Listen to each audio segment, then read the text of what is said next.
अभी बताया कि मध्य प्रदेश के हमारे जिनकी 16 5 स्टार होटल हैं, मध्य प्रदेश से आए हुए हैं, इनके 6 5 स्टार होटल है और इनका नागरिक अभिनंदन यहाँ पर हो रहा है। मैं भी मध्य प्रदेश से आया, मेरे पास कुछ भी नहीं है, फिर भी हो रहा है। जरूरी नहीं है आप कई तरह से काम कर सकते हो। हमारे कई सारी बातें हैं। आप बिल्कुल थोड़ा माहौल को शांत कर दीजिए। होली का माहौल है, देशभक्त की बातें, हमारे हरिओम पवार जी देशभक्ति की बातें, लोगों के रोंगटे खड़े हो जाएंगे। 6 साल पहले इस मंच पे आए थे लोग, ये तो चले गए कविता पढ़ के, लोगों के रोंगटे खड़े हो गए। 5-7 दिन हो गए रोंगटे बैठ ही नहीं रहे, रोंगटे खड़े के खड़े। छोटे छोटे बच्चे चड्डी बनियान नहीं पहन पा रहे, बीमारी समझ में नहीं आ रही। डॉक्टर को बोले बीमारी क्या है, बोले रोंगटे की। मैं आपके बिल्कुल रोंगटे खड़े नहीं करूंगा, आपके रोंगटे खड़े करने में मालूम पड़ेगा आप खड़े हो गए, इसलिए आप बैठे रहें। और ये जो मंच पे बैठे हुए हैं इनसे मेरा करबद्ध निवेदन है, ये बहुत बड़े लोग हैं, ये इसलिए ऊपर बैठे हुए हैं क्योंकि आप लोग नीचे बैठे हुए हैं। जब तक लोग नीचे बैठे रहेंगे हिंदुस्तान में ये ऊपर बैठे रहेंगे। और इनसे भी मेरा निवेदन है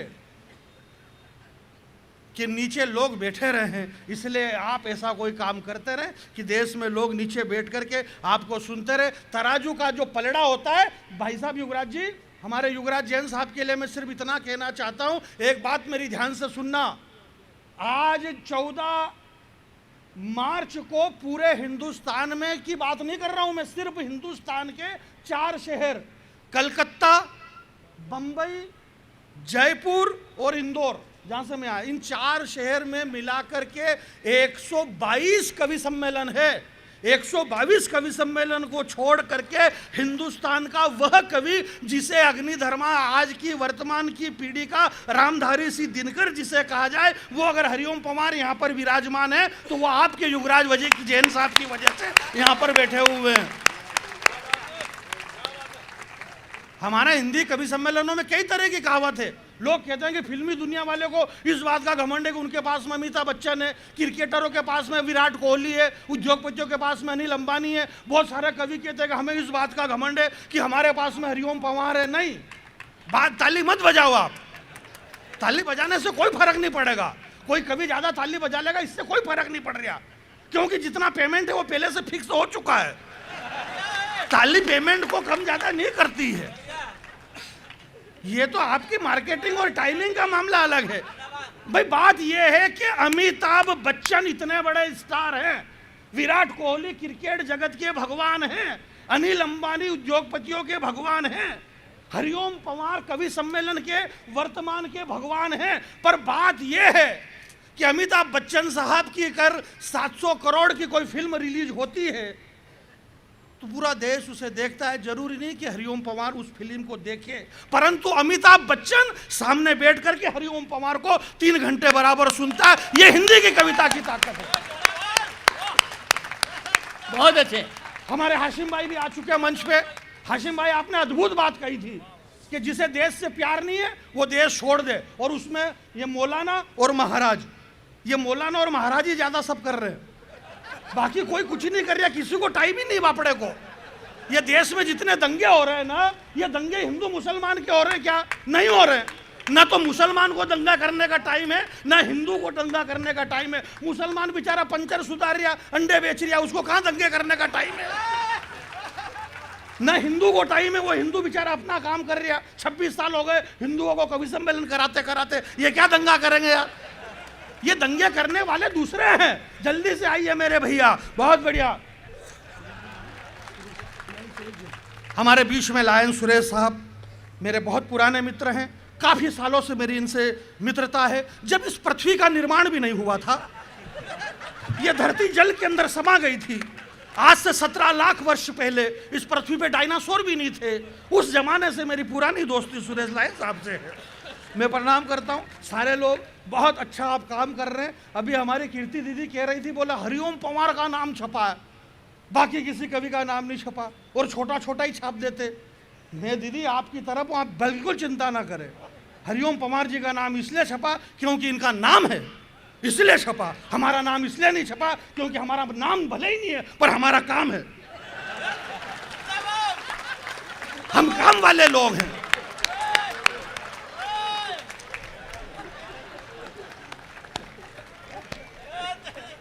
मतलब नहीं, बात ये नहीं है, कुल मिलाकर के बात ये है कि बात कुछ भी नहीं है और कुछ भी बात नहीं ओरिजिनल, इसमें ऐसा कुछ भी नहीं। हमने जबरदस्ती का लोड ले रखा है। अभी हमारे बीच में सीएम डिप्टी साहब आ रहे हैं क्या? आएंगे कि नहीं आएंगे? कोई तो बोलो जोर से, इतना क्या लूज कॉन्फिडेंस कर दिया भाई? आए तो आए, नहीं आए तो आप अपना कॉन्फिडेंस बना के रखो कि हाँ आएंगे, भले ही नहीं आए वो, और नहीं आए तो भी क्या फर्क पड़ रहा, परंतु अपनी हिम्मत को रखो। आपने बहुत बड़ा काम किया है। ये उड़ान संस्था जो 26 वर्ष से ये कवि सम्मेलन करवा रही है, और इस उड़ान संस्था में एक बात बताना चाहता हूं मेरे भाई, इस दौर से आप देखिएगा, एक नेपाली आया टोपी पहन करके, जिंदगी भर इन्होंने इंडिया वाले को टोपी भी नहीं है।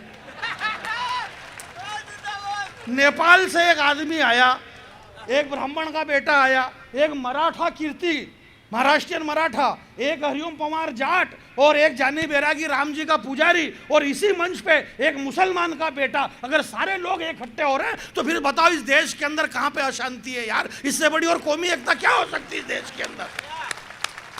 हाशिम भाई आप बेफिक्र रहिए। आपने कहा ना कि ये मौलाना और महाराज ये देश छोड़ दे, ये बस यही नहीं छोड़ रहे हैं यार।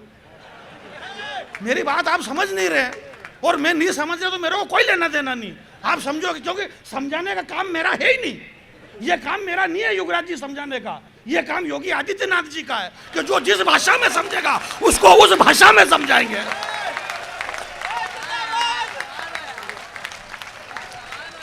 ये काम भाई जी सर,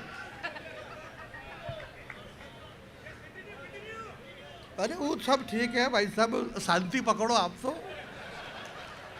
तो वो समझाई 700,000 करोड़ का कुंभ लगा, अच्छे अच्छे योगी संत साधु बैठे रहे, और वो एक ITI वाला बाबा गांजा पी के पूरा मंच लूट के चला गया।